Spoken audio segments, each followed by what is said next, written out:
सबसे पहले तो भगवान की कृपा से सभी का कल्याण करने वाली, पापों का नाश कराने वाली, भगवत प्राप्ति करवाने वाली अमृत रूपी श्रीमद् भागवत कथा हम सभी के बीच प्रवाहित होने जा रही है। और उससे पहले कुछ जरूरी बातें। तो सबसे पहला तो आप अच्छी संख्या में पहले ही दिन आए हैं।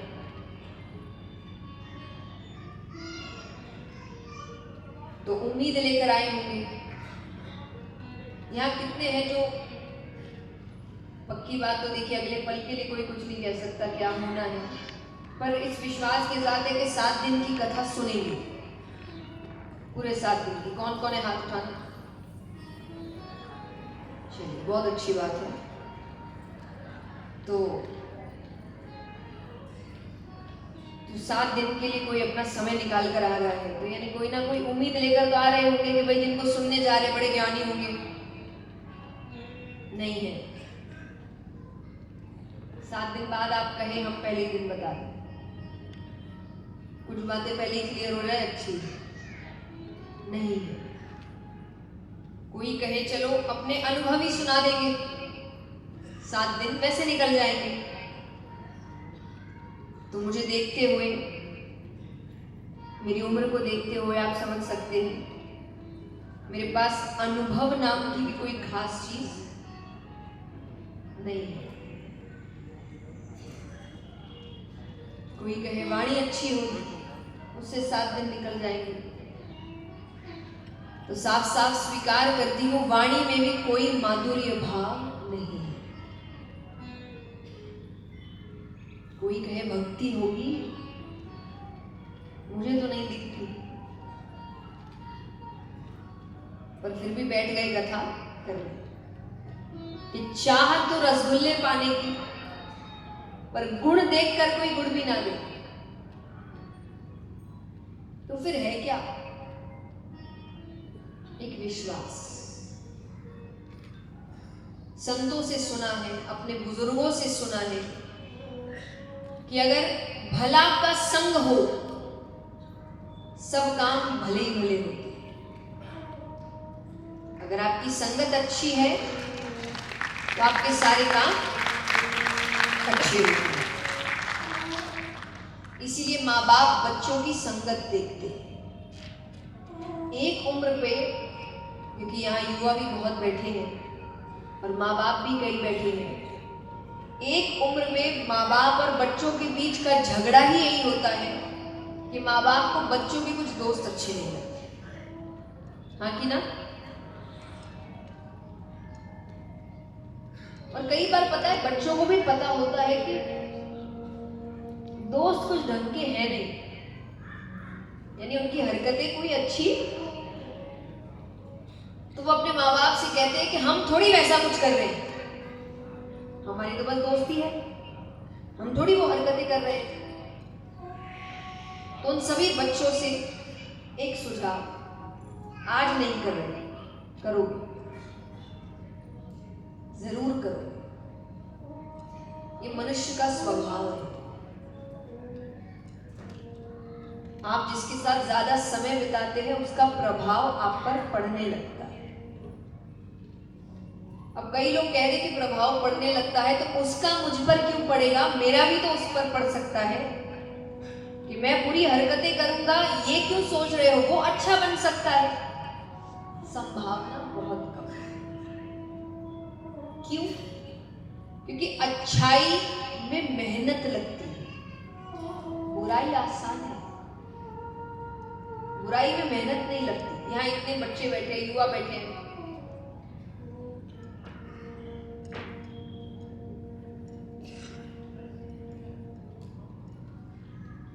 यहाँ इतने युवा बैठे हैं। एक बात बताइए, आपके माँ बाप को आपको दिन में कितनी बार बोलना पड़ता है, बेटा पढ़ लो, बेटा पढ़ लो?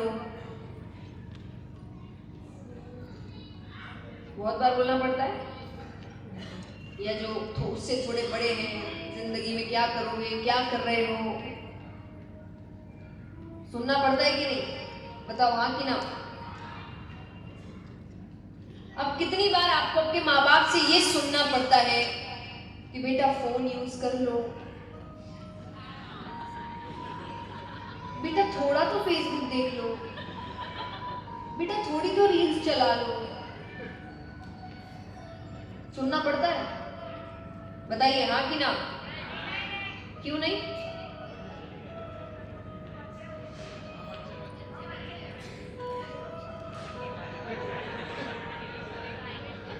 बताओ क्यों नहीं?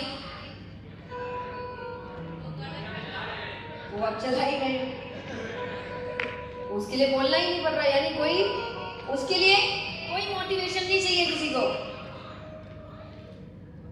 चाहिए क्या? उसके लिए कोई YouTube पे ये नहीं सर्च कर रहा कि मोबाइल कैसे चलाते हैं, उसके लिए मोटिवेशन कैसे मिले, ये अपना व्यक्ति कर रहा है। और जबकि उसको भी पता है ये सबसे उसका भला होने वाला नहीं है। तो अच्छाई के लिए मेहनत लगती है, बुराई आसान है, कोई उसको नहीं बोले तब भी वो कर ले। तो यहाँ तो 24 घंटा कोई आपके साथ है जो आपको बोल रहा है कि ये सब अच्छा है, मैं कर रहा हूं, आप कैसे नहीं करोगे? इसीलिए संगत अच्छी होनी चाहिए। अब इस पर भी देखिए कोई जबरदस्ती नहीं है, क्योंकि जबरदस्ती से कभी व्यक्ति सुधर ही नहीं सकता। यहाँ ये बात सिर्फ माँ बाप के लिए जो अपने बच्चों को जबरदस्ती सुधारने की कोशिश करते हैं या जबरदस्ती करके उनके अंदर अच्छाइयां लाने की कोशिश करते हैं, डांट के, कोई दंड के डर से। आपको क्या लगता है कितने दिन कर लेंगे आप ये? और ये एक सच्चा सवाल है मेरा, इसका मुझे उत्तर चाहिए, कितने दिन कर लोगे? बताइए। जो पिता यहाँ बैठे हैं, जो माता यहाँ बैठी, दोनों के लिए प्रश्न है कि आप बच्चों को डांट से, डर से सुधारने की कोशिश कर रहे हैं, जबरदस्ती सुधारने की कोशिश कर रहे हैं, कितने दिन कर लेंगे? बताओ। नहीं, ऐसा नहीं।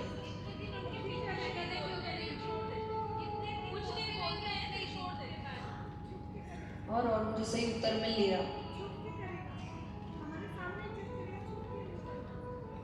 चलिए, तो इसी से उत्तर जुड़ा है। मैंने आपसे पूछा कितने दिन कर लोगे, इसका मैक्सिमम उत्तर है जब तक जिंदा हो। सही है? जब तक आप जिंदा है तब तक आप बोल सकते हैं कि माँ बाप होने का फर्ज निभाया। हम तो रोज बोले, हमने तो रोज कोशिश की। आपके जाने के बाद अगर वो मन से नहीं कर रहा, तो जिस दिन आप खत्म हुए, आप गायब हुए, कई बार मृत्यु ही नहीं, मान लीजिए बच्चे अलग अलग भी रहते हैं आजकल, कोई अलग पढ़ रहा है, जब तक आप सामने वो करेगा, आपको विश्वास है कि नहीं नहीं सब ठीक है, आपके जाते, तो क्या वो असल में सुधरा? और मैंने इसीलिए इस शब्द का प्रयोग किया कि जब तक जिंदा हो। अर्थ कि क्या आपको आपके बच्चे को जीवन भर के लिए सुधारना है, या बस ये देखना जब तक मैं जिंदा हूं तब तक, उसके बाद तो इसको जो करना है? बताइए, सच में सुधारना है? आप नहीं चाहेंगे कि आपके जाने के बाद भी आपका बच्चा दुख सहे, कोई भी नहीं चाहता है। लेकिन अगर हम ऐसे उसको सुधारने की कोशिश कर रहे हैं तो जब तक जिंदा हो तभी तक सुधार सकते हैं, और आपके जाने के बाद तो वही हरकतें करेगा। और याद रखिए,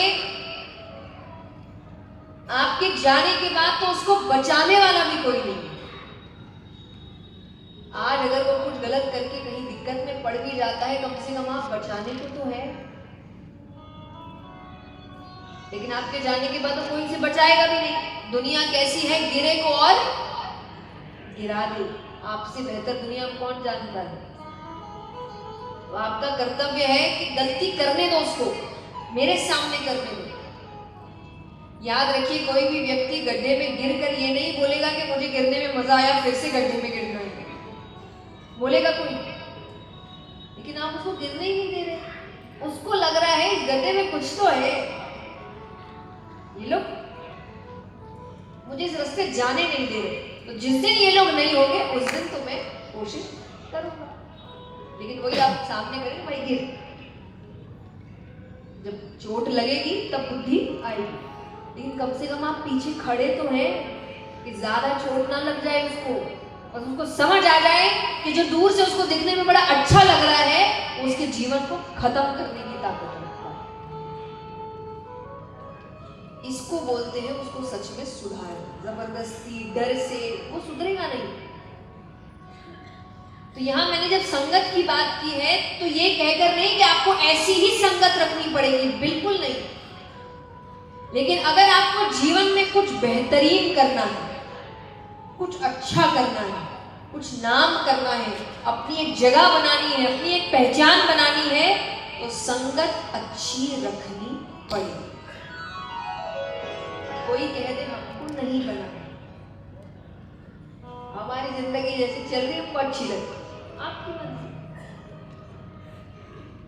अंत में करना तो व्यक्ति को वही है जो वो चाहता है। इस चीज में तो भगवान तक नहीं जीत पाए। व्यक्ति करेगा तो वही जो वो महाभारत की युद्ध में भगवान ने दुर्योधन को बहुत समझाया था, क्या होगा नहीं होगा, कौन मरेगा, कैसे मरेगा, उसने किया वही जो उसको करना था। आप सिर्फ समझा सकते हैं, अंत में बच्चा करेगा वही जो उसको करना है। तो इससे अच्छा ये नहीं कि उसको दोनों तरफ अच्छाई बुराई सब बता दो और फिर उसको उस चीज की आजादी तब तुम देखो। ये समझदारी उसके अंदर होनी चाहिए और आपके जीते जी होनी चाहिए। तो जब संगत की बात आ रही है तो इस कथा में मेरी संगत कौन है बताइए? और आप लोग तो हर नई जगह जाते हैं तो मेरी कथा तो हर जगह फिर इधर उधर हो जाएगी। बताइए, एक उत्तर सही मिला है मुझे, भगवान। अगर ये मेरे साथ है, क्योंकि मुझे 7 दिन की बात करनी है, इनके ही भजन गाने हैं, घूम फिर के मेरी दुनिया इतने घंटे इनके आसपास चले, तो ये अगर साथ है तो भाव आ सकता है, वाणी में भाव आ सकता है। तो इसीलिए अगर 7 दिन में मुझसे कोई गलती हो जाए, आपको मेरी बात कुछ नहीं अच्छी लगे, क्योंकि अगर इतनी देर तक बोल रहे हैं, इतनी बातें बोल रहे हैं, एक तो बात इधर उधर हो सकती है, हम भगवान नहीं हैं, हम भी इंसान हैं। 3 घंटा अगर व्यक्ति कुछ बोल रहा है तो 1-2 बातें इधर उधर हो जाती है। तो अगर हो जाए मुझे घर का बच्चा समझकर माफ कर दीजिएगा। और दूसरा, यहाँ कितने हैं जिन्होंने ये कथा पहले भी सुनी है? हाथ उठाना, मुझसे नहीं किसी से भी। चलिए, तो एक आदत होती है लोगों की कि कथा सुनने तो आते हैं, कथा सुनते हैं, खड़े होते हैं, कपड़े झाड़ते हैं और सब कुछ वहीं छोड़कर चले जाते हैं। घर गए, अपने कामों में लग गए, सब भूल गए, दूसरे दिन खाली दिमाग के साथ वापस आए। पहले दिन का कुछ ठीक से याद नहीं, यहां नहीं चलेगा इसका। तो अब आपको कथा अच्छे से सुननी है, ध्यान से सुननी है, और कल जब आप वापस आएंगे तो शुरुआत में आप सबसे पूछा जाएगा पहले दिन कौन कौन सी कथाएं हुई, और जब तक आप सभी कथाओं के बारे में नहीं बता देते उस दिन की कथा आरंभ नहीं होगी। चलेगा? तो ये 7 दिन का ट्यूशन है आपका, और ये होमवर्क। तो रोजाना आपको होमवर्क सबमिट करना पड़ेगा, और फिर देखेंगे 7 दिन में आपको कितने नंबर मिलते हैं। ठीक है, चलिए आरंभ करते हैं। जिस प्रसंग से हम प्रवेश कर रहे हैं उसे श्रीमद् भागवत का महात्म कहते हैं। क्या कहते हैं? महात्म। वेदव्यास जी ने पहले श्लोक में ही संपूर्ण ग्रंथ का सार लिख दिया, और संपूर्ण ग्रंथ ही नहीं, समस्त वेदों उपनिषदों का सार लिख दिया। ये कहना गलत नहीं होगा। आज मैंने इसलिए कहा कि पहले ही दिन काफी संख्या आई है, क्योंकि पहले दिन संख्या कम आती है, क्योंकि पहले दिन ज्ञान की बातें बहुत है। भगवान की लीलाएं कल से शुरू होगी। आज थोड़ा आपको संसार क्या है, परमात्मा क्या है, इस बारे में समझाया जाएगा, तो थोड़ा ध्यान ज्यादा रखें। सबसे पहले श्लोक को सुनते हैं। सच्चिदानंद रूपाय विश्वोत्पत्त्यादि हेतवे तापत्रय विनाशाय श्री कृष्णाय वयं नमः। श्री कृष्णाय वयं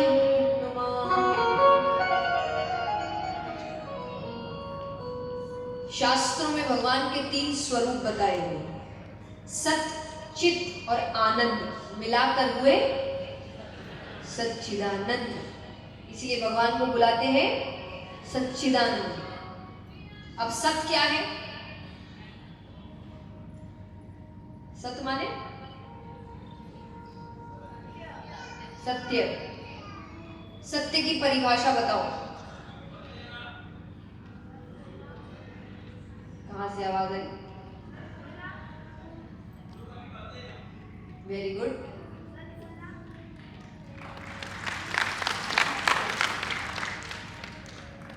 जो कभी बदले ना, अडिग रहे, उसे कहते हैं सत्य। तो ऐसा क्या है इस पूरे संसार में जो कभी भी बदलता नहीं है?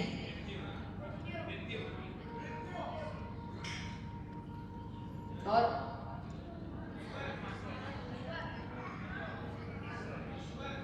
ईश्वर। कौन है? ईश्वर। जो हम और आप यहां नहीं थे तब भी वे थे, हम और आप यहां हैं तब भी वे हैं, और हम और आप यहां से चले जाएंगे तब भी वे, वो कभी नहीं बदलते। तो आश्रय किसका लेना? आइए बच्चों को बैठा ले।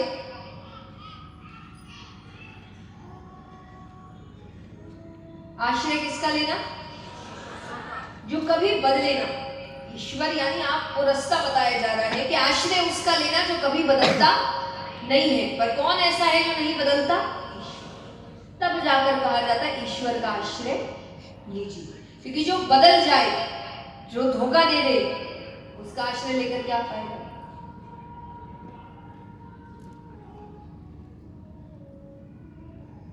कई बार लोग कहते हैं कि आप लोग कहते हैं भगवान सत्य है, पर भगवान तो दिखते ही नहीं। संसार झूठ है पर संसार तो दिखता है, कैसे छोड़ दे? पर सत्य की परिभाषा में ये तो नहीं लिखा ना कि जो दिखे वो सच। उसमें कह रहे हैं जो बदले ना। और संसार हर वक्त, हर पल, हर क्षण बदल रहा है। हम और आप बदल रहे हैं, और कब बदल रहे हैं पता भी नहीं चल रहा। यहां कोई भी है जो ये बता दे कि उसने अपना बचपन कब छोड़ा? बताओ, किस साल, किस महीने, किस हफ्ते, किस दिन बचपन छोड़ा? बताओ।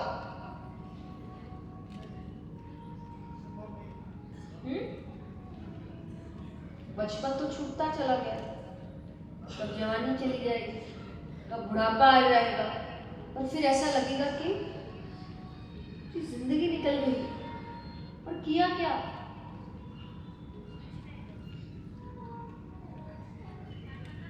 देखो, जिन्होंने जिंदगी ढंग से जी नहीं अभी वो बता रहे कुछ नहीं, यानी कि इनको अभी से समझ आ गया कि आगे होना क्या है। अपने बड़ों को देखकर समझ गए होंगे, है ना? सच्चाई है कि पूरी जिंदगी निकल जाएगी, व्यक्ति को लगेगा कि ऐसा कुछ ठोस क्या किया, ऐसे समय निकल गया। तो हम तो इतना बदल रहे हैं, हमारे आश्रय बदल रहे हैं। एक छोटा सा बच्चा है, बहुत छोटा, उसके सामने 1 करोड़ रुपए रख दो और कुछ खिलौने रख दो, वो क्या उठाएगा? जोर से कहिए, खिलौने। आप क्या उठाएंगे?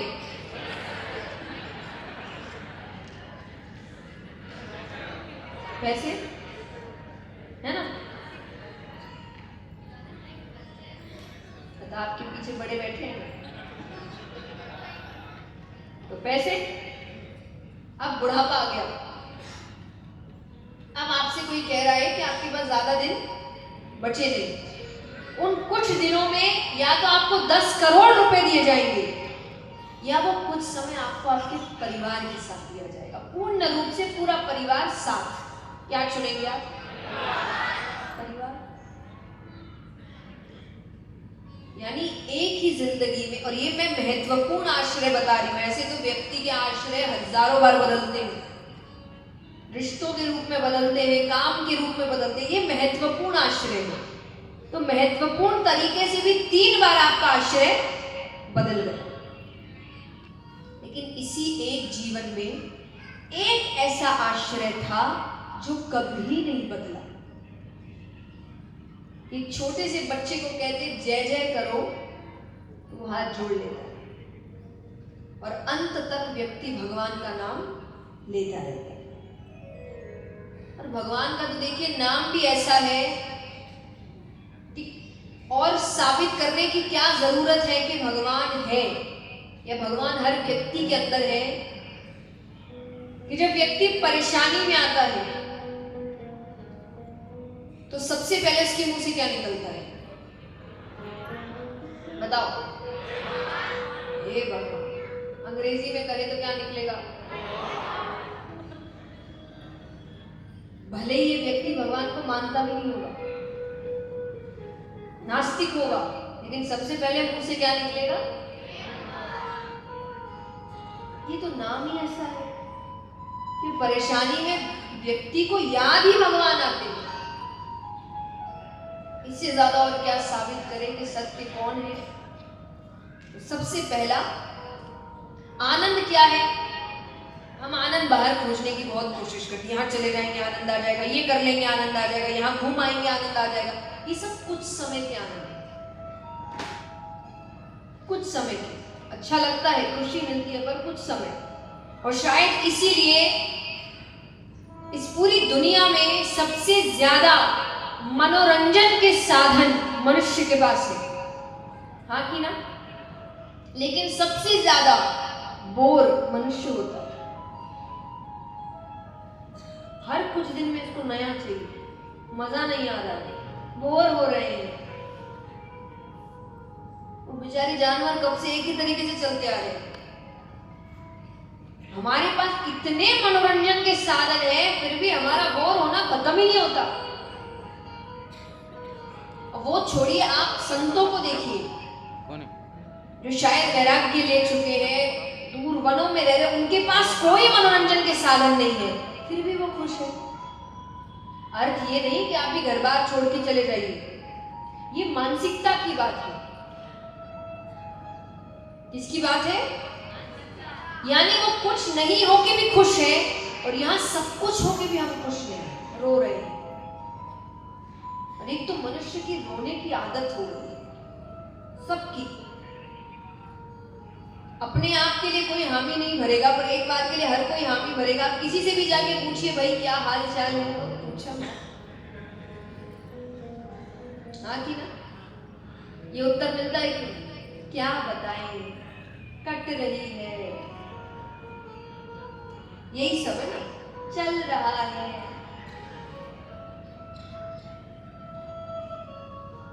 और जबकि इसको अगर देखा जाए, इस व्यक्ति के पास इतना कुछ होगा जो किसी दूसरे की जिंदगी का सपना होगा कि बस इतना, लेकिन उसको वो चीजें दिखती नहीं। यहाँ आनंद का स्वरूप भगवान को बताया गया कि जो भगवान से जुड़ा होता है उसके जीवन में आनंद कभी खत्म ही नहीं होता। वो हमेशा खुश होता है, कोई भी परिस्थिति आए। इसलिए आप भगवान के बड़े बड़े भक्तों को देखिए, भक्ति का मतलब ये नहीं कि भगवान आपके जीवन से दुख गायब कर दे। लोग भक्ति भी यही सोच के करते हैं, हमारे पास आके कहते हैं अब हम तो इतनी भक्ति करते हैं फिर भी दुख खत्म नहीं हुए, इसीलिए करी थी क्या? यहाँ भी फायदा देख रहे थे। भक्ति का मतलब ये नहीं कि दुख खत्म हो जाएगा। अगर इसका सबसे बड़ा उदाहरण चाहिए तो आज मीराबाई के बड़े भजन गाते हैं हम, हाँ कि ना? बहुत बड़ी भक्त है, इतना नाम लेते हैं उनका। जब तक वो जीवित रही किसी ने चैन से जीने नहीं दिया।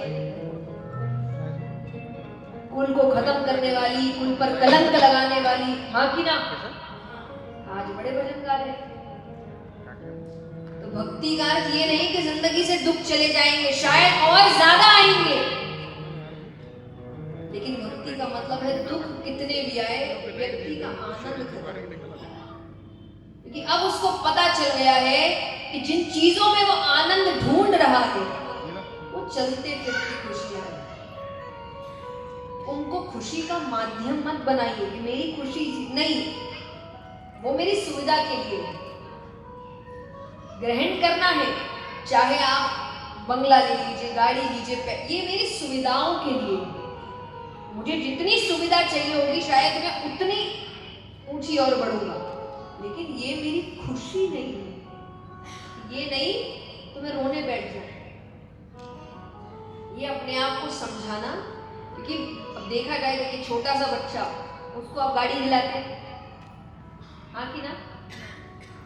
पहले रिमोट कार होती है या बैटरी से चलने वाली, धीरे धीरे धीरे फिर हम अपनी गाड़ियां लेने लगते हैं, फिर इलेक्ट्रिक गाड़ी है, फिर ये है। लेकिन ये याद रखना ये मेरा खिलौना ही है, साधारण मनोरंजन के लिए या मेरी सुविधाओं के लिए, पर ये मेरी खुशी का कारण नहीं है। क्योंकि फिर तो जैसे ही कुछ इधर उधर हुआ नहीं कि आपकी खुशी खत्म। तो भगवान आपको भक्ति का अर्थ, अध्यात्म का अर्थ ये नहीं कहते सब कुछ छोड़ दो, बिल्कुल मत छोड़ो, सबके बीच रहो, पर इनको हावी मत करो। इनको बार बार ये याद दिलाना कि आप मेरी सुविधाओं के लिए, आपका तो मेरे सर पर बैठना नहीं है कि आपकी वजह से मेरा मानसिक संतुलन खराब हो जाए। ये ध्यान रखना व्यक्ति को खुशी। और ये कैसे ध्यान रखेगा? भगवान के करीब होकर समझ गए कि असली आनंद तो यही है। और ये सच्ची बात है। आप यहाँ आधे से ज्यादा लोग होंगे जिन्होंने अपनी खुशियों के लिए बहुत से तरीके अपनाए होंगे कि वो कैसे खुश हो जाए, शायद रिश्तों के माध्यम से, काम के माध्यम से। मुझे नहीं लगता कुछ खास असर हुआ होगा। बताइए, हुआ है क्या? हुआ क्या? खुश हो गए या अभी भी खुशी ढूंढ रहे हैं? ढूंढ ही रहे हैं। फिर मेरी बात मान के देखिए, थोड़ा सा इनके करीब आ जाए और फिर कुछ महीने बाद मिलते हैं वापस। अगर भगवान ने चाहा तब मैं आपसे वापस पूछूंगी कि अब आनंद है कि नहीं जीवन में।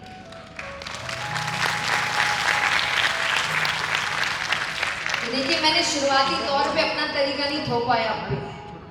आपने खुद बोला आपने बहुत कुछ करके देख लिया, कुछ खास असर हुआ नहीं, तो हम कह रहे हैं हमारा रास्ता भी देख लीजिए। तो हमारा रास्ता क्या है?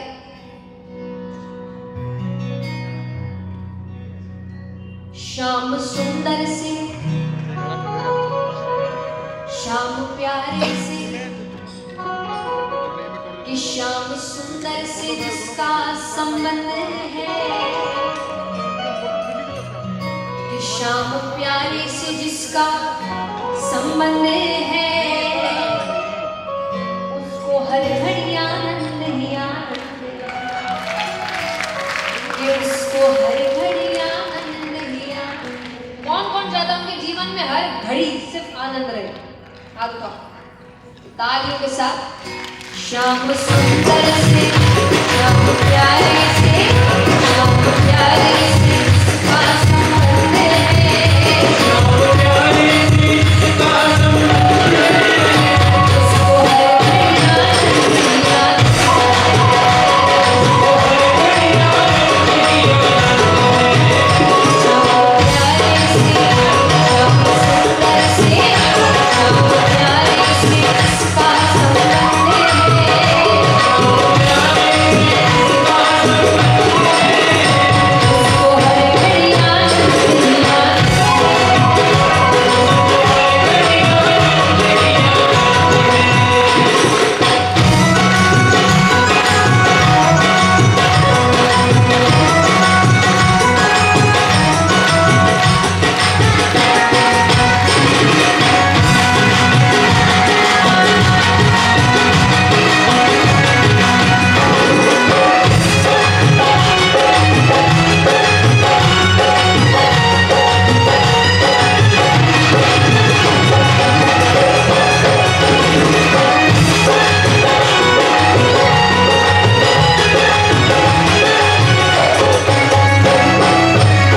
व्यक्तियों को पूछिए, हर कोई रो रहा है, और फिर उनसे ये कह लो कि थोड़ा सा भगवान को भी मना लो, तो वो 10 बहाने करेगा, और बहाने भी ऐसे जो ये दिखाए कि मानो बहुत ममता में है वो। तो ये कहेगा काम से फुर्सत नहीं, परिवार से फुर्सत नहीं, बच्चों से फुर्सत नहीं, सब बहाने ही। हाँ कि ना? वरना वही अपने मन की चीज कर रहे हो तो बाकी सबको अलग रख के वो कर ही लेगा अपने मन की। लेकिन यही जब भगवान की बारी आए तो उसके बाद 10 बहाने हैं कि उसकी ममता जुड़ी है, चाहे धन से जुड़ी है, चाहे लोगों से जुड़ी है, चाहे परिवार से जुड़ी है। तो ये सब झूठी बातें हैं। करने वाला हर परिस्थिति में करके निकल जाता है, और नहीं करने के वाले पास 10 बहाने। तो संत कहते हैं झूठी ममता से करके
ऑफिस जाते हैं,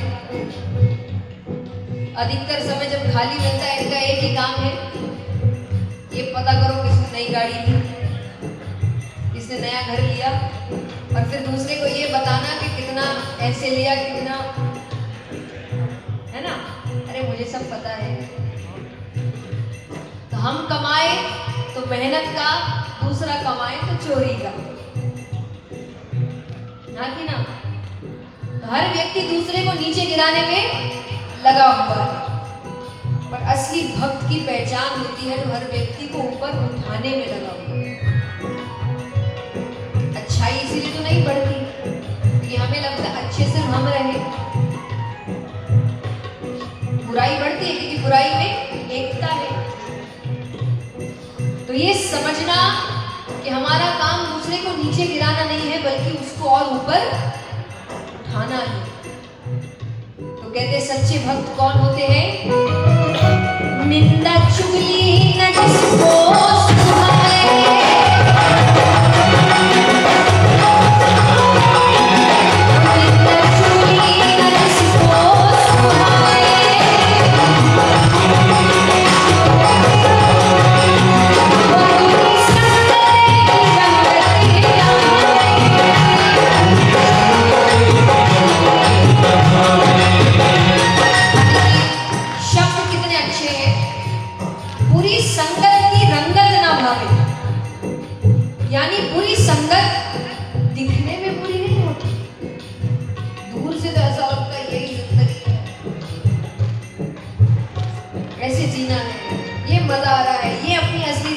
जी रहा है, लेकिन जो समझदार है वो जानता है कि जो बाहरी दिखावा है ये अच्छा, ये समझना क्या पूरी संगत की हरकत है ना भाई।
सब संतों के पास जा रहे हैं, सब भक्ति का रास्ता अपना रहे हैं, सबको भगवान की बड़ी याद आ रही है। लेकिन हमारे बड़े बुजुर्ग हमें कब से बताते आ रहे हैं कि भक्ति में कितनी शक्ति है। तो चलो देर आए दुरुस्त आए, पर हो तो रहा है। तो सभी मिलकर क्या कहते हैं, संत ऋषियों की वाणी सुनो,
स्वरूप के बारे में बताते हैं। और तापत्रय विनाशाय श्री कृष्णाय वयम नुमः।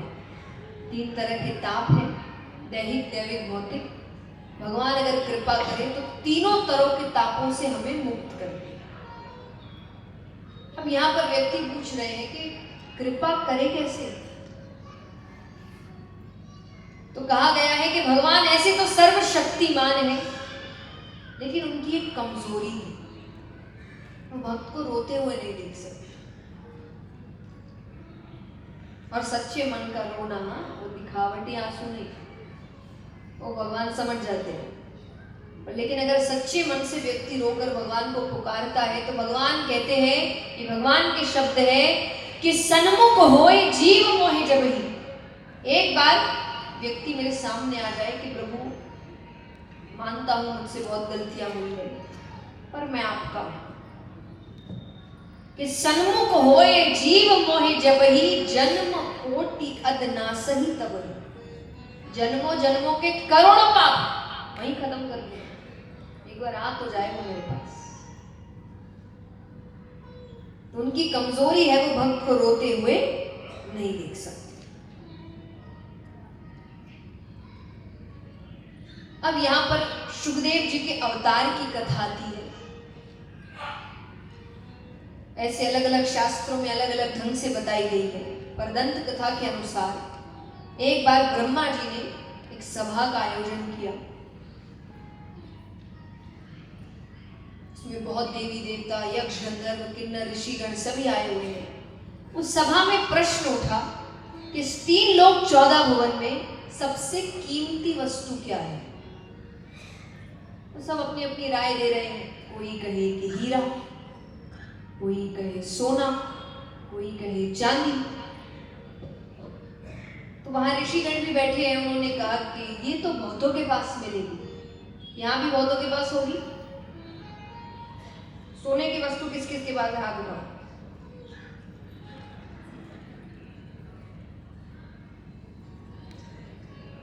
कितना है ये नहीं पूछूंगी,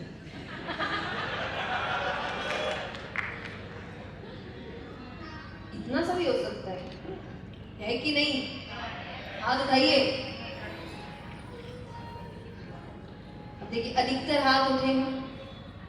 तो जो इतनों के पास हो वो सबसे कीमती कैसे? सबसे कीमती तो मतलब जो कहीं कहीं मतलब मिले ही ना, जल्दी से ढूंढना पड़े उसको। तो ऋषिगण कहे ये सब तो बहुतों के पास है, ये सबसे कीमती कैसे हुआ? बोले फिर आप बताइए सबसे कीमती क्या है? बोले अगर सबसे कीमती कुछ है तो वो है प्रेम। अच्छा, हमारे आपका प्रेम नहीं, हम तो स्वार्थ का प्रेम करते हैं। आज किसी से, कल किसी और से, परसों किसी और से। हमारा प्रेम ऐसा है। और हम तो भगवान से भी स्वार्थ का प्रेम करते हैं। भगवान से भी हमारा स्वार्थ का ही रिश्ता चल रहा है कि जब तक मेरे काम होते जाए बस। मैं हमेशा एक बात कहती हूं कि मनुष्य आज इतना स्वार्थी हो गया है कि अगर भगवान उसका एक काम ना करे वो भगवान बदल दे।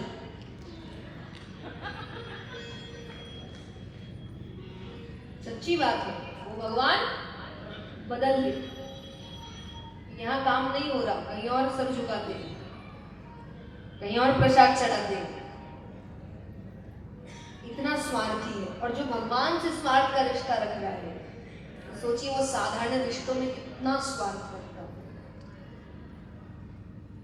तो ये प्रेम की बात नहीं हो रही है यहाँ, निस्वार्थ प्रेम की बात है, जिस प्रेम में कोई स्वार्थ है ही नहीं।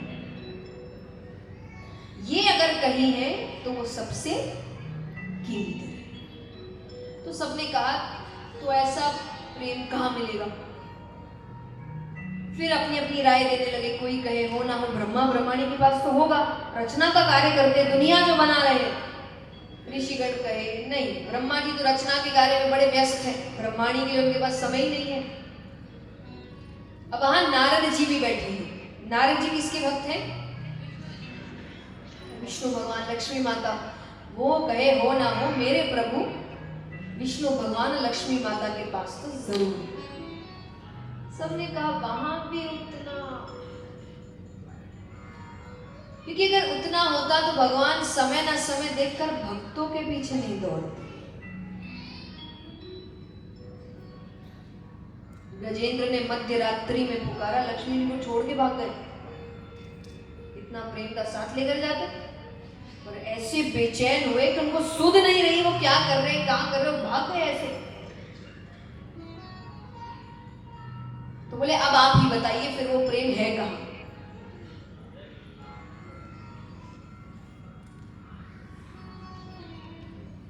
वो भी स्वार्थ का भी रिश्ता है। संसार में रहने वाले हर रिश्ते स्वार्थ के होते। तब सबने कहा कि अगर प्रेम की पराकाष्ठा कहीं है तो वो है महादेव जी और पार्वती माता के पास। एक तो वो उनके आधे अंग पर विराजती है, और महादेव जी ज्यादा से ज्यादा समय कैलाश पर्वत पे ही रहते हैं। वो कैलाश पर्वत छोड़कर नहीं जाते, जिनको मिलना है वहीं आओ। तो नारद जी कहे कि ऐसा कुछ नहीं है, पर सब कहे नहीं हमें बात सही लग रही है। तो नारद जी कहे अगर ऐसी बात है तो मैं उनके बीच झगड़ा करवा दूं तो आपको लग सकता है कौन सी बड़ी बात है, पति पत्नी के बीच तो झगड़े होते हैं। आपस में झगड़ना अलग है, किसी तीसरे की वजह से झगड़ना अलग। अगर कोई तीसरा आए और आपके बीच झगड़ा करा के चला जाए, इसका मतलब प्रेम में कमी है। उसने कहा मैं करवा देती हूँ। बोले तब की तब देखी जाएगी। अब वो रोजाना जाए पर दोनों को साथ बैठा दे, वापस आ जाए। वो जाते ही नहीं कैलाश पर्वत छोड़ के। एक दिन संयोग से भोले बाबा कहीं गए तो नारद जी आते हैं, माता को प्रणाम किया। माता ने कहा कैसे आना हुआ? बोले वो बाबा से एक जरूरी काम था, कहाँ है? माता ने कहा वो तो अभी बाहर गए, ज्यादा जरूरी काम है, मुझे कह दो, मैं उनके आते ही उनसे कह दूंगी। बोले वो थोड़ी व्यक्तिगत बात थी। व्यक्तिगत यानी पर्सनल, सबको नहीं बता सकते। माता कहे आपके बाबा और मेरे बीच कोई व्यक्तिगत बातें नहीं होती, वो सब कुछ मुझे बताते हैं। नारद जी कहे मैं नहीं मानता।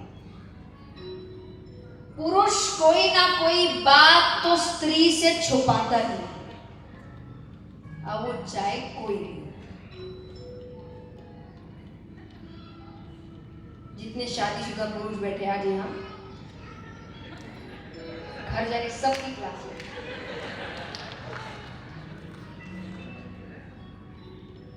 पर सच है।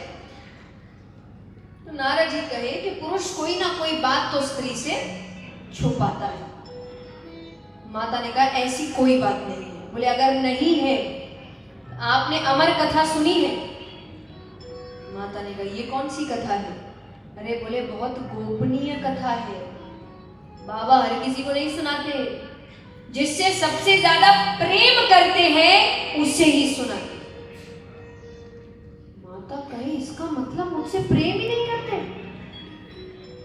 बोले वो मैं क्या जानूं। अच्छा मैं चलता हूं, बाबा से मत कहना मैं आया था। नारद जी ने अपना काम कर दिया। अब देखिए नाराज होने का कारण दूसरा भी है कि मुझे नहीं पता आपको पता है कि नहीं, पर भोले बाबा आए दिन माता को कोई ना कोई कथा सुनाते रहते हैं। इनके बीच कथाओं की बहुत चर्चाएं होती हैं। तो जब इतनी कथाएं सुनाई तो उनको अटपटा लग रहा है ना, एक ही क्यों नहीं सुनाई? मतलब फिर नारद जी की बात सही है, ये कथा ही ऐसी हर किसी को नहीं सुनाते। तो उनको लग रहा है मैं हर किसी, उनको बस एक ही चीज दिमाग में चल रही, अमर कथा क्या है, ऐसी कौन सी कथा है, मुझे क्यों नहीं सुनाई? भोले बाबा आते हैं, आए तो रोज की तरह कोई स्वागत नहीं, कोई आवभगत नहीं, कोई दरवाजे पर लेने नहीं गया, आकर बैठ गए।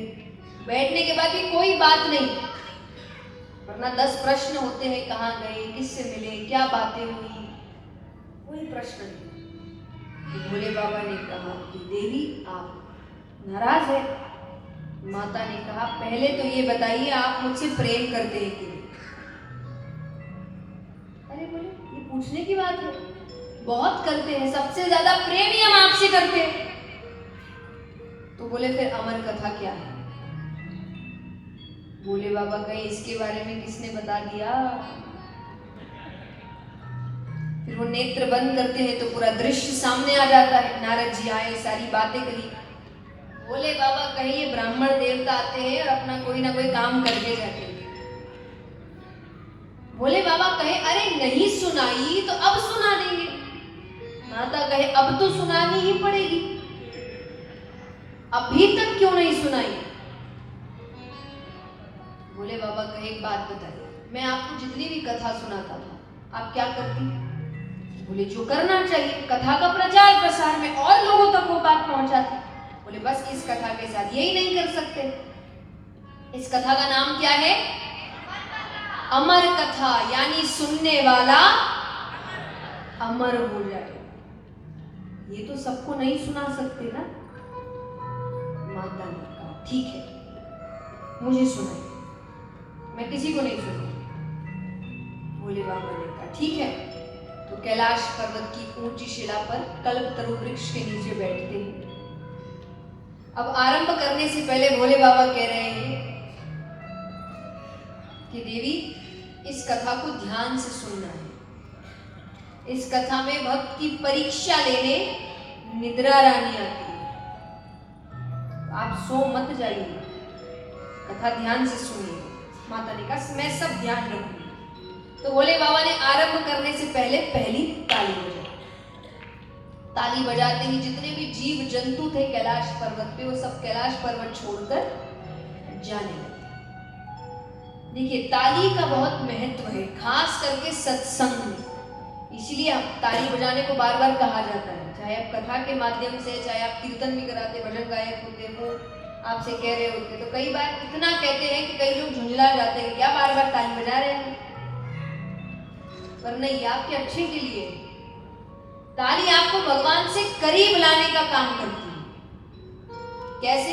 वो जो अन्य चीजें हैं उसको दूर करती है। सबसे पहली चीज अहंकार। अब इसका एक उदाहरण है। आज तो चलिए पहला ही दिन है, पर मुझे नहीं पता आप लोगों ने, जब हम कथाओं में जाते हैं तो कथा में अलग अलग लोगों को निमंत्रण दिया जाता है। सब तरीके के लोग आते हैं, व्यापारी वर्ग से बड़े बड़े लोग आते हैं, तंत्री मंत्री आते हैं। तो आप लोगों ने बहुतों को शायद निमंत्रण दिया होगा, हाँ कि ना। तो जब ऐसे आते, कई इनमें से हर कोई नहीं पर कई होंगे जो आपके बैठते हैं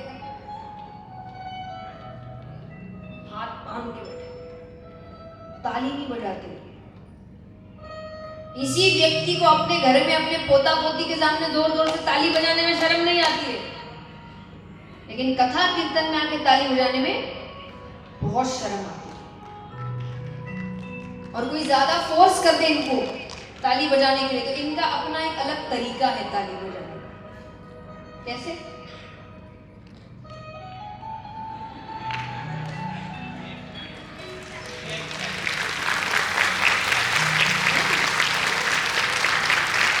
इससे अच्छा तो ना बजाओ। पर ये क्या है? क्या है ये? अहंकार। कि व्यक्ति यहां ये सोच रहा है मैं कौन हूं। तो जो ताली खुशी से बजाते हैं वो कम से कम बाहर दुनिया का तो नहीं पता, पर यहां अंदर आने से पहले अहंकार बाहर छोड़ दो।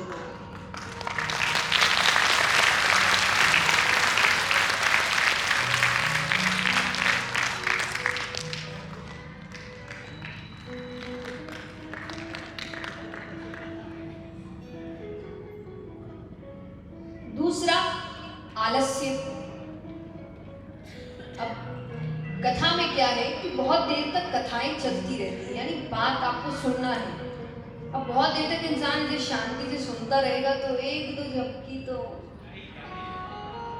जितनी जोर से आपने कहा आ ही जाती है, माने आपको आ गई है।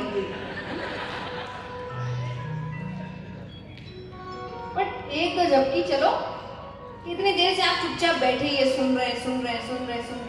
इसलिए आपसे कहा जाता है कि जब भी कोई भजन आए, कोई अच्छी बात आए, तो आप इतने अच्छे से ताली बजाए कि वो आपके शरीर में ऊर्जा पैदा करे, जो आपको कुछ देर तक जोश में रखे। तो दूसरा है आलस्य। तीसरा है, कई बार हमारे आसपास ही ऐसे जीव जंतु बैठ जाते हैं जो खुद तो कथा सुनते नहीं, दूसरे को भी सुनने नहीं।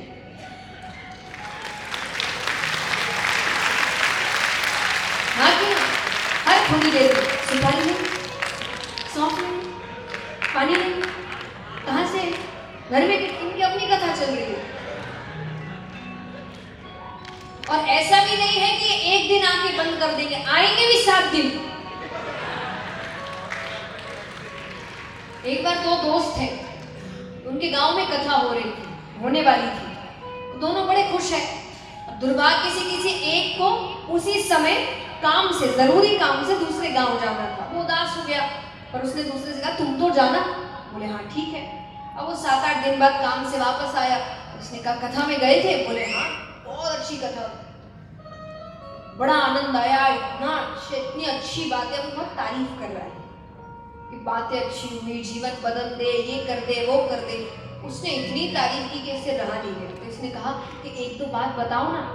क्या क्या कहा, ऐसा क्या कहा? अरे वो बोले इतनी अच्छी बातें, इतनी अच्छी कथा, इतना आनंद आया एकदम। बोले एक दो बात तो बताओ। बोले वो याद नहीं, बात अच्छी हुई।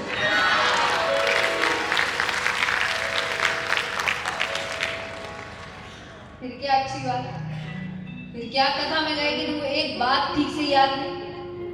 पर ये वही लोग हैं जिनकी अपनी कथा चल रही है। तो यहाँ पर ये ऐसे लोग परेशान भी आपको कब करते हैं? जब आप भी ऐसे ही बैठे हैं, कभी इधर देख रहे हैं, कभी उधर देख रहे हैं। इनको लगता है हमारे जैसा है। लेकिन यही आप भक्ति में लीन हैं, आप ताली बजा रहे हैं, आप आनंद में हैं, वो आपको परेशान नहीं करते। तो ऐसे जीव जंतु को भी आपसे दूर करते हैं। तो ताली का बहुत महत्व है। तो पहली ताली बजाते ही जितने भी जीव जंतु कैलाश पर्वत पे थे वो सब कैलाश पर्वत छोड़कर चले गए। दूसरी ताली बजाते ही ठाकुर जी, महादेव जी का त्रिशूल वो 3 बार कैलाश पर्वत की परिक्रमा करता है। कोई छिपकर तो नहीं बैठा। अमर कथा है ना, किसी को अमर होना वो छिपकर सुन ले।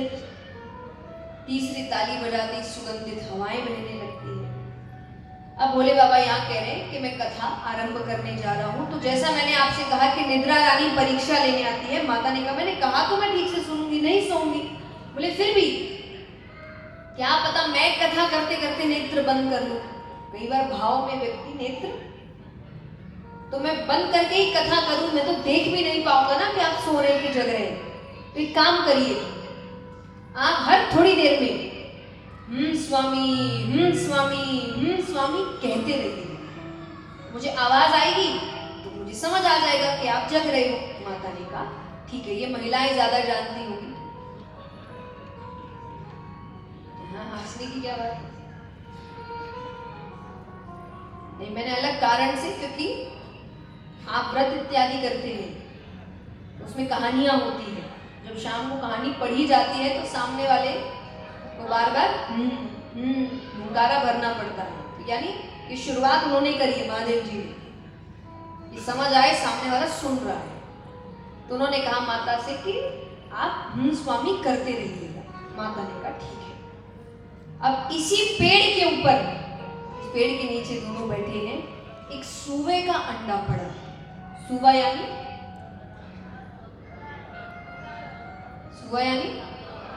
तोता। सूवा यानी तोता।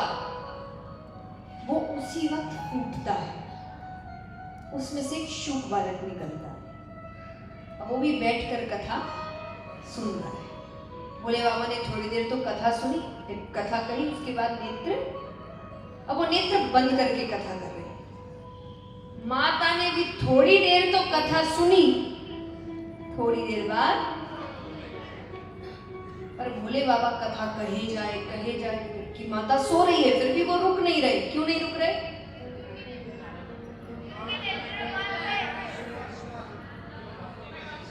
तो तोते का ये स्वभाव होता है कि वो जो शब्द बार बार सुन ले उसको दोहराने लगता है। तो माता तो सो गई, वो शुभ बालक कह रहे हैं स्वामी, स्वामी, स्वामी। और ये भक्ति की चरम सीमा है कि भोले बाबा इतने लीन हैं, उनको वो तोते की आवाज माता की आवाज में, वो रुके ही नहीं, वो कथा करते जा रहे।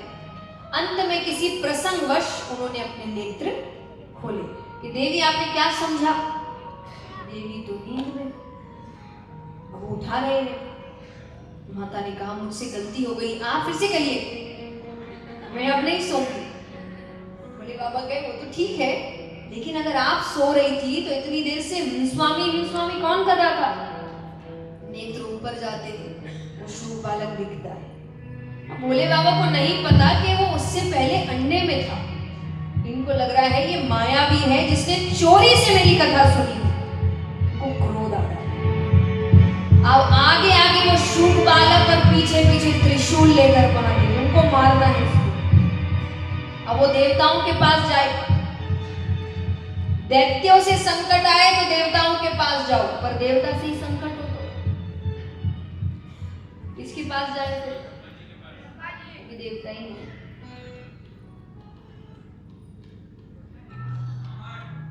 ब्राह्मण देवता के पास जाए।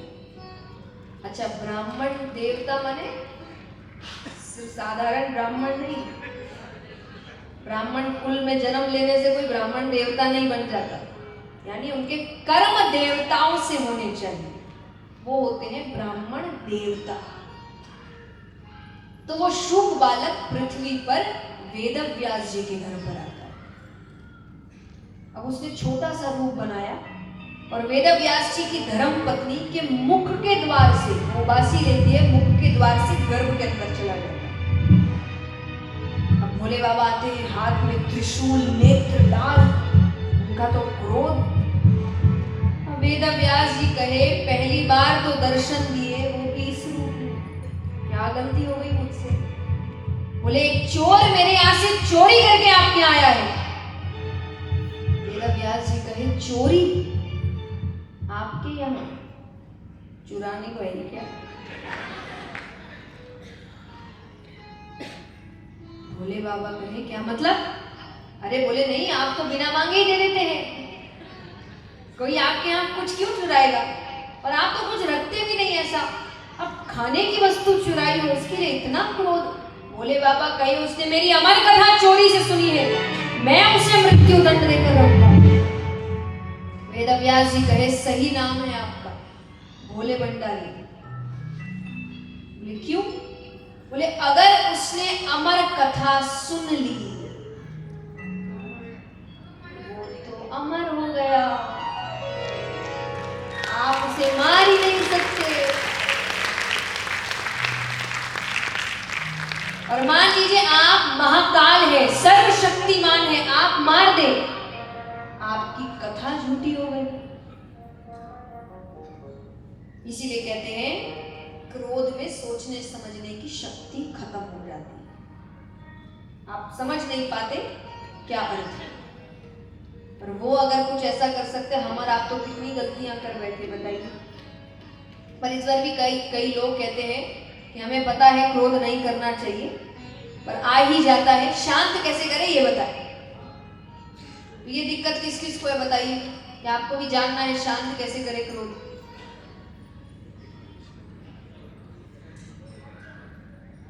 तो चलिए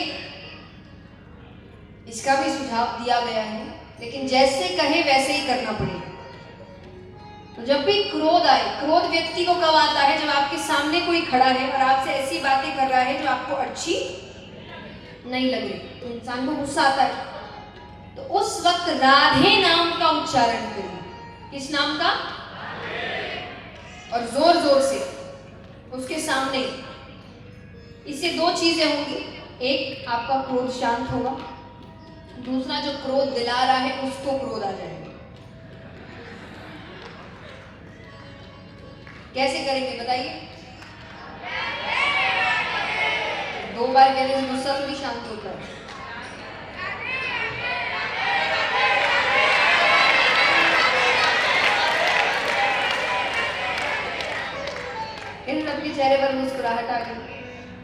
आपको हंसता देख उसको अच्छा तो नहीं लगेगा। तो यही करना है, ठीक है।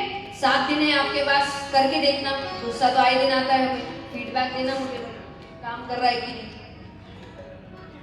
और आइए, मुझे नहीं पता मेरे जाने के बाद आप कितनी मेरी बातें मानने वाले हैं,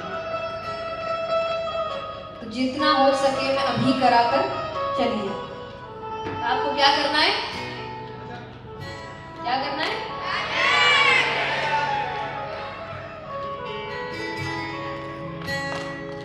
किशोरी कुछ ऐसा इंतजाम,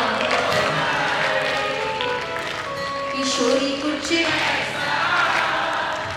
इंतजाम, कैसा इंतजाम?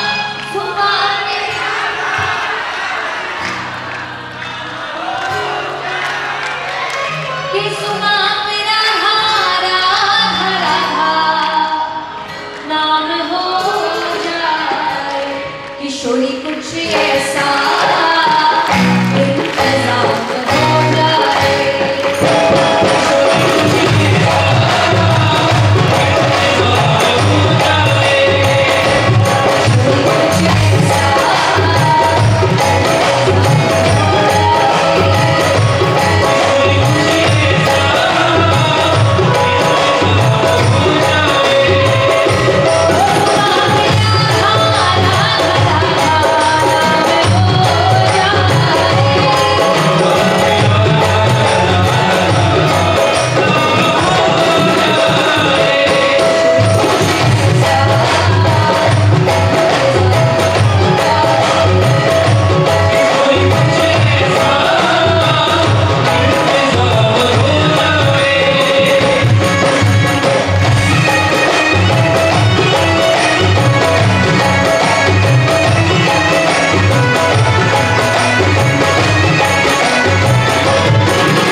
और बस इनकी शरण में आने की देर है। शरण में आ गए तो कृपा अपने आप होने लगती है। तो भक्त कहते हैं क्या? अपने भक्तों की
बैठो बैठो जल्दी सब।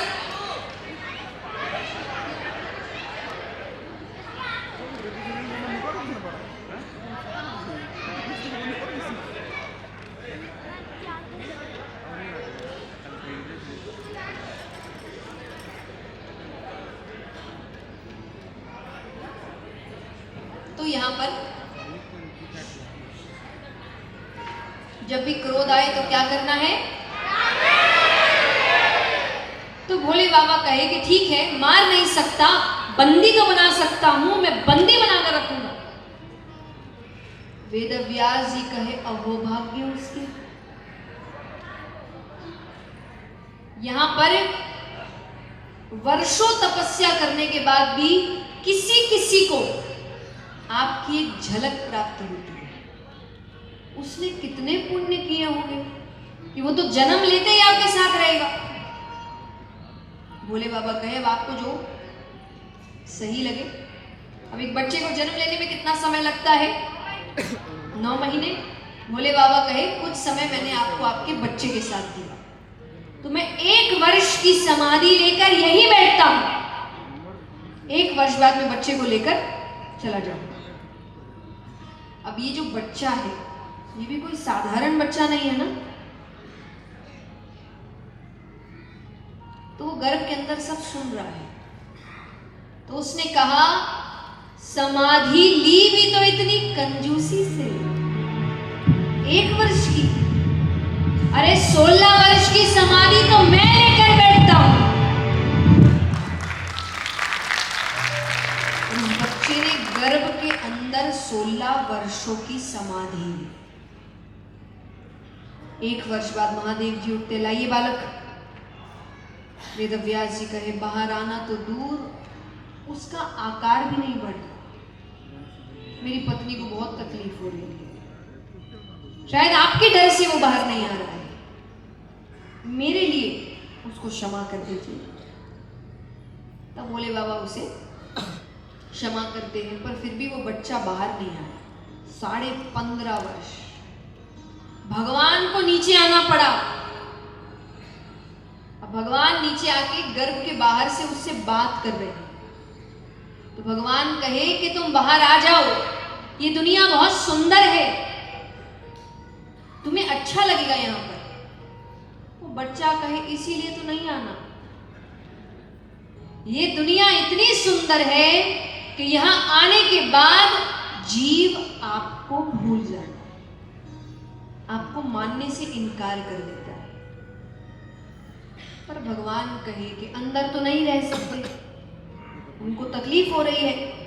तो बोले काम करिए, आप अपनी मोह माया रोक दीजिए,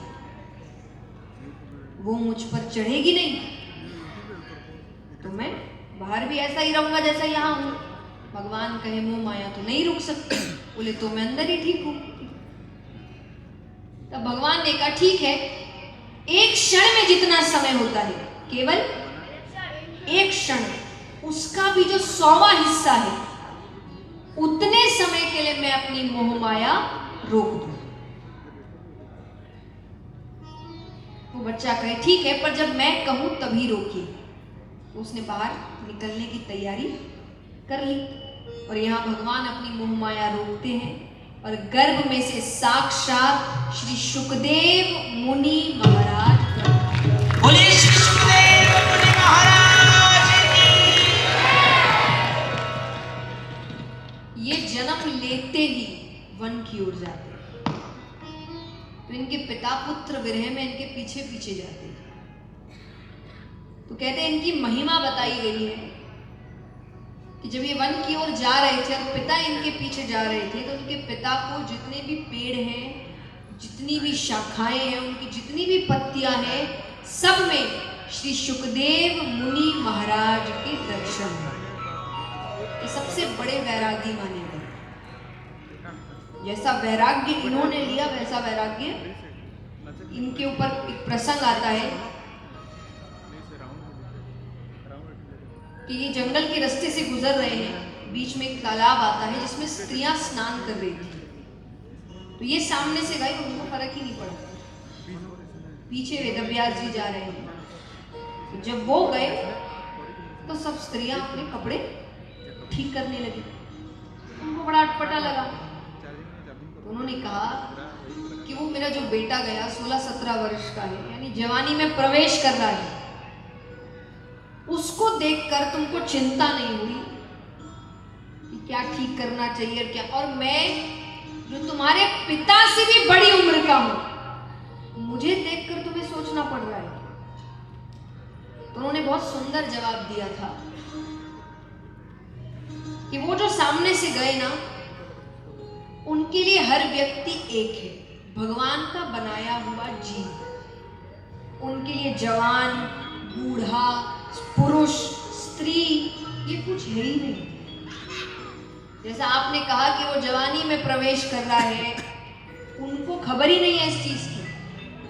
उनके लिए हर व्यक्ति केवल भगवान के बनाए हुए, यानी वो हर किसी को सिर्फ एक ही दृष्टि से देखते थे। उनके लिए और कुछ अलग था ही नहीं कि स्त्री है, पुरुष है, बच्चा है, बूढ़ा है, जवान है, पैसे वाला है, गरीब है, कुछ मायने नहीं रखता। सिर्फ एक दृष्टि, भगवान के बनाए हुए जीव।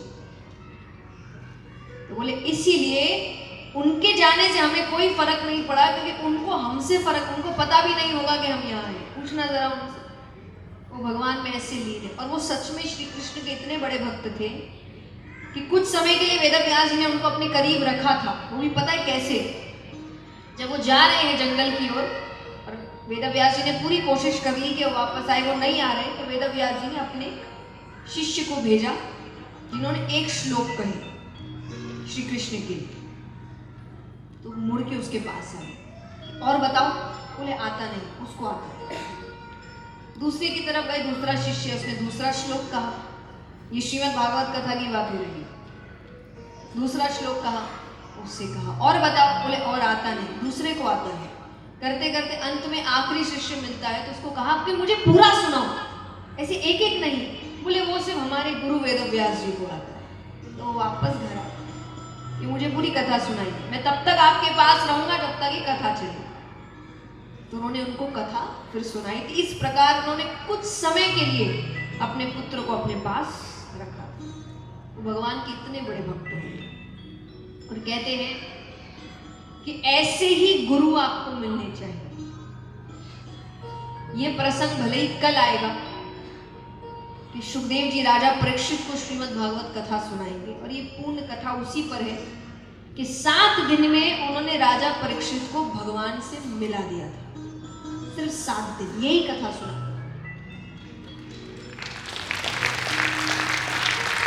तो जब कहा जाता है कि गुरु कैसे होने चाहिए, आज पहले चलो इस चीज की दिक्कत नहीं थी, अलग समय था, पर आज हम जब बहुत सोचते हैं गुरु कैसा होना चाहिए, किसको गुरु बनाए, किस पर विश्वास रखें, तो बहुत से शब्दों में नहीं बताना चाहूंगी, लेकिन अगर एक साधारण लाइन में कह सके तो गुरु वही अच्छे जो आपको भगवान से जोड़े, ना कि खुद से।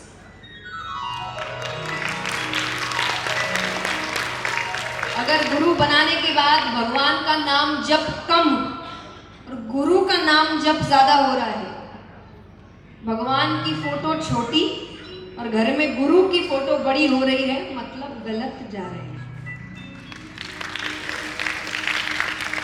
उनका काम आपको भगवान के करीब लाना है कि उनसे मिलते ही आपको और भगवान प्यारे लगने लगे, आप भगवान का नाम जप करने लगे, हर चीज में भगवान याद आए।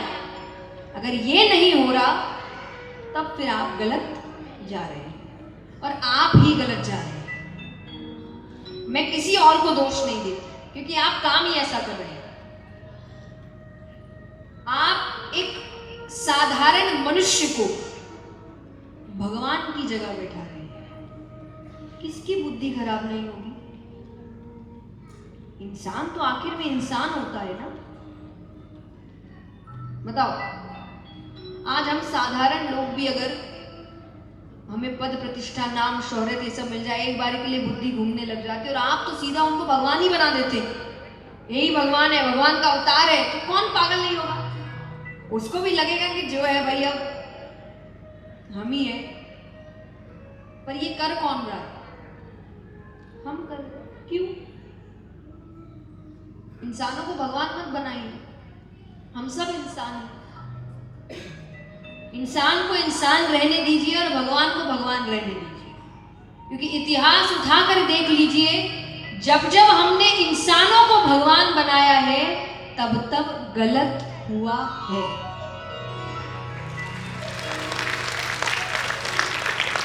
आप श्रद्धा रखिए, आप प्रेम रखिए, आप आदर सम्मान रखिए, भगवान मत बनाइए। भगवान एक ही है, बैठा है वो ऊपर, और उनके लिए कथाएं हैं। कल प्रसंग आएगा आपका। भगवान ने कुल 24 अवतार लिए। कितने? उनका बताने का मतलब यही था कि मैंने इससे ज्यादा नहीं लिए, तो मेरे इतने अवतार बनाना बंद करो। मैंने 24 ही लिए हैं, वो मैंने तुमको शास्त्रों में बता दिए, वो भी कौन कौन से 24 है, नाम सहित, लीला सहित। इससे ज्यादा अवतार मत बनाओ। और हम बना रहे हैं ये काम, तो गलती हमारी है। आप ऐसे पद पर व्यक्ति को बैठा देते और फिर कहते हो वो गलत क्यों कर रहा है। कौन नहीं करेगा? आपको बैठाएंगे, आप भी यही करेंगे। इंसान तो इंसान होता है, अपने रंग दिखाता है। ये हरकत करना बंद करो। तो इस प्रकार सुखदेव जी के अवतार की कथा आती है। अब चलते हैं नैमिषारण्य वन में, जहां 88,000 ऋषिगण बैठे हैं, जिनको कथा सुना रहे हैं सूत जी। इन 88,000 ऋषिगणों में सबसे बड़े ऋषि का नाम है शौनक ऋषि, इसीलिए सभी को शौनकादि ऋषियों के नाम से संबोधित करेंगे। शौनकादि ऋषि सूत जी से पूछ रहे हैं, अज्ञान ध्वंत विद्वंश कोटि सूर्य समप्रभा सूताख्याहि कथा सारम मम कर्णे रसायनम। वो कहे हम अज्ञानी हैं, पर आप में एक नहीं, दो नहीं, करोड़ों सूर्यों के समान ज्ञान रूपी प्रकाश है। हमें बताइए, कलयुग में जीव का कल्याण कैसे? जब वो इतने रोगों से पीड़ित होगा, दुखों से ग्रसित होगा, पूर्ण रूप से संसार में पड़ा हुआ होगा, ऐसे में उसका कल्याण कहां से होने वाला?